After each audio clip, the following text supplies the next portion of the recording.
It's December. A sequel is coming out to Mary Poppins. It's going to be beautiful and magical and full of fun animation, and I'm not going to see it. Here's why. Ba-da-ba-ba-da-ba-ba. Hey everybody, welcome to Thumb Together. My name is Andrew Fantasia. Thank you for tuning in. That was nice of you to do that. As always, if you enjoyed this video, please feel free to give us a thumbs up and give some love to that subscribe button as well. Now, you may be wondering, what's with all the negativity, Andrew? What the F, brah? Why aren't you going to go show some love to Mary Poppins? What has Mary Poppins ever done to you? Here's the thing. I love Disney movies. I truly do.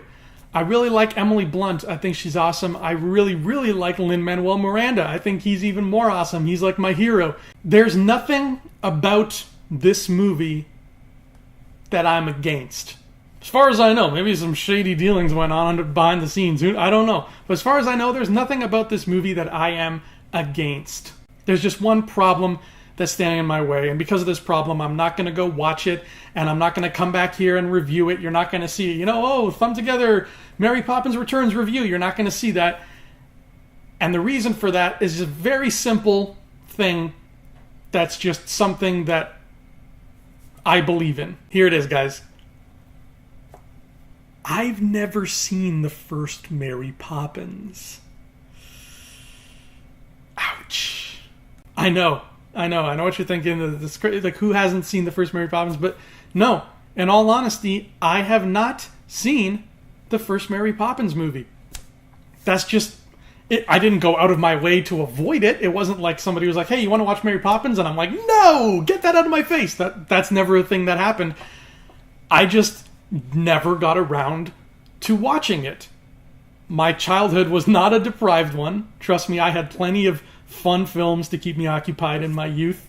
For some reason, I spent a lot of time watching Wes Craven's The People Under the Stairs when I was very small, but no Mary Poppins. When it comes to Disney movies about magical British women taking in small children and teaching them all these wonderful, whimsical things about life, eventually having adventures with cartoon animals and singing and dancing through various exotic locations, that itch was scratched for me by Bedknobs and Broomsticks. There you go. I was sort of experiencing a Mary Poppins-esque adventure right there. I mean, Bedknobs and Broomsticks was dope. As cool as she might be, I'm pretty sure Mary Poppins never used witchcraft to fight Nazis. I don't think you did that, Mary. If you did, I'm sorry for doubting you, but I'm pretty sure you didn't. That's pure Angela Lansbury, baby. So yeah, I've never seen Mary Poppins, and that is a little quirk that I just have as a person, as a film goer. I don't like watching sequels unless I've seen the original. And I remember the first time this ever caused an issue was when The Matrix Reloaded came out. And I had not seen the first Matrix. And all my friends were really excited. They were like, oh my God, The Matrix is back, but it's reloaded this time. And all the green words are back. And Keanu Reeves is flying around. And they were like, okay, we got our tickets. Let's go, Andrew. We're going after school. Let's go, Andrew. You're coming with us, right? And I was like, nah, have fun. I haven't seen The Matrix. And they were like flummoxed, first of all. They were like, how have you not seen The Matrix? It was so popular. Honestly, I don't know how I didn't see it at that point. I just hadn't gotten around to it. They really wanted me to join them on this excursion to watch The Matrix be reloaded. So I said, okay, but at some point today, before the movie starts, I have to watch The Matrix 1. Otherwise, I am not coming along on this ride with you. So my buddy took me to his house. He had the VHS of The Matrix 1. And he's like, I'm putting this on. I'm going to take a shower, get dressed, whatever. You watch this. And I was like, okay. So I watched The Matrix 1 sitting on the edge of my friend's bed, staring up at his tiny TV on top of a dresser. And that was how I experienced The Matrix for the first time. And by the time it was done, we had like an hour left until part 2 started. So we ran to the movie theater. We got in somebody's car when we got to the movie theater. And you all know how complicated The Matrix Reloaded turned out to be. I'm looking at you, architect. So when we walked out of that theater and my friends and I are all talking about what we just witnessed, they all turned to me and they were like, dude, it's a good thing you watched part 1 first. And I was like, yeah. So that mentality has always stuck with me. I'm staying true to that. I'm never watching a sequel until I can get my hands on the original first. With Mary Poppins, it looks like it's the same kind of deal because those adults that we see in the trailer, those are the Banks children, from what I gather, from what I've read. Those are the kids from Mary Poppins 1. So there's a lot of emotional baggage that's carrying over there. There's going to be a lot of moments in that movie, I'm sure, I can put money on it right now, where, you know, the action's going to slow down and things are going to get very sad, and the kids are going to be like, oh, we missed you, Mary Poppins. We missed when we were young and you took care of us and taught us about adventure and whimsy. Those were simpler times. And everybody in the audience who has seen Mary Poppins 1 is going to be nodding along with tissues and being like, they were simpler times. They absolutely were. You're so right. And I'm going to be sitting there like, I'll take their word for it because I haven't seen part 1.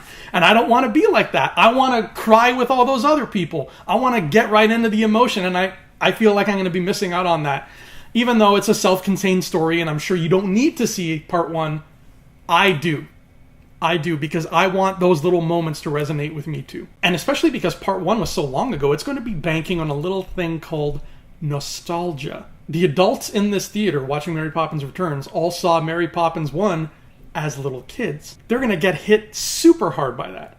And I won't. Now, if we were watching Bedknobs and Broomsticks Returns, then I'm good. I got my nostalgia ready to go. Let's do this. So I just feel like watching Mary Poppins Returns without experiencing Mary Poppins in its original form, I'm just going to be missing out on a bunch of cool little shit like that everybody else in the theater is going to get to enjoy, even if they are little nuggets here and there. I want everything. I want the whole package. I don't just want to enjoy the film on its own. I want to enjoy the film with part 1 in my brain. Now, if I somehow see Mary Poppins 1 beforehand, then yeah, I'll go support it and watch Mary Poppins Returns. But Disney's notoriously kind of been stingy with DVDs. You know, they lock stuff up in the vault and whatnot. So I don't own a copy of Mary Poppins. I don't know anybody who does, I think. So getting my hands on one in a week, probably not going to happen.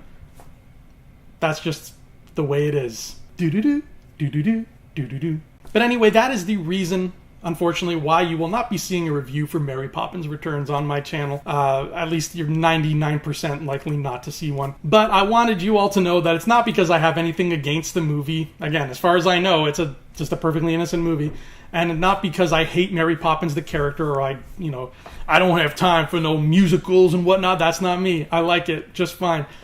I'm just that way when it comes to sequels. But if you go see it, I hope you have an amazing time, and I hope it's everything you ever dreamed of. It has many, many years of expectations to live up to, so let's hope it does. Anyway, that's all for me today. I'm Andrew Fantasia. Thank you so much for tuning in, and don't forget, if you haven't done so already, you can get a copy of my book, Side Scroller, on Amazon. That's right, it's available only on Amazon in paperback or ebook format. It is a swashbuckling adventure romance set in a world that runs entirely on video game logic. Lots of wonderful, sexy goodness right here trapped between these covers. So pick up a copy for yourself if you haven't done so yet. You shan't be disappointed. I'll see you all here next time, and until then, adios.